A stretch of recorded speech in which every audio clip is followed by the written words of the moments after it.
혐의를 인정하지 않는 사건의 경우에는 높은 확률로 나옵니다. 대부분의 경우에는 피해자에게도 잘 알리지 않습니다. 그렇다고 해서 전혀 예측할 수 없는 것은 아닙니다. 경찰에서 알려주는 경우도 간혹 있습니다.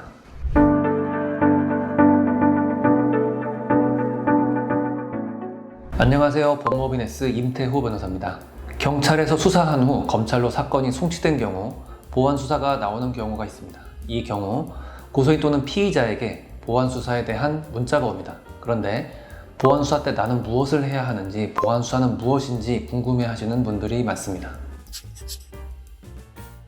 일반적으로 혐의를 인정하는 사건의 경우에는 보완 수사가 잘 나오지 않습니다. 다만 혐의를 인정하는 사건의 경우에도 범죄 장소, 시간, 금액 또는 관할 등에 관해 보완이 필요한 경우에는 간혹 보완 수사가 나오기도 합니다. 혐의를 인정하지 않는 사건의 경우에는 높은 확률로 보완 수사가 나옵니다. 경찰 수사 과정에서 피해자와 피의자의 진술에 차이가 있었기 때문에 조금 더 사실 확인을 하라는 의미입니다. 혐의를 다투는 사건을 기준으로 설명드리겠습니다. 이 경우 보완 수사의 대부분은 피해자에 대한 보완 수사를 하라는 것으로 나오고 간혹 피의자에 대한 보완 수사를 하라는 것으로 나오는 경우도 있습니다. 검찰에서 경찰로 어떤 내용을 보완하라고 했는지 대부분의 경우에는 피해자에게도 피의자에게도 잘 알리지 않습니다. 그러나 보완 수사가 사건의 결론을 바꿀 정도의 것이 아니라면 경찰에서 보완 수사의 내용을 알려주는 경우도 간혹 있습니다. 수사 밀행의 원칙이라는 것이 있습니다. 수사의 개시와 실행은 공개하지 않는다는 것입니다. 피해자 또는 피의자 모두 자신의 사건에 대해 수사가 어떻게 진행되는지 수사관이 제대로 알려주지 않는다고 답답할 수밖에 없습니다. 수사 과정을 공개하는 것이 금지되기 때문에 수사관 입장에서도 아주 제한된 범위에서만 수사 진행 상황을 알려주는 것입니다.